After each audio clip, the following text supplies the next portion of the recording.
Сагатыр что на медицину академии студенттан разыр той наркотиктай пайда каныны уажау фашти уджеты тахай. Мазал араштырсы дорашейші валатты дуамин дуындыкка гамжағға апатарашон оперативон профилактикон мазалы фалгаты. Специалисты фашивадан разыр той наркотикта чипара хаткана. Удон жак оны бандурылов харт кайсаузышты уймамасын чипайда кана удонын ташена нежзинат кайфасудсан.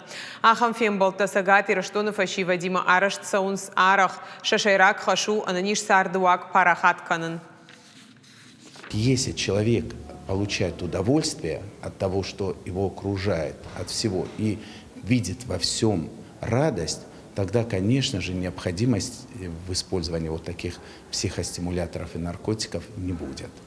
Это применение наркотиков совсем молодыми людьми. Дело в том, что за последние 2 года мы задержали 3 школьников и 3 студентов, которые были не просто причастны к незаконному обороту наркотиков, а занимались именно сбытом.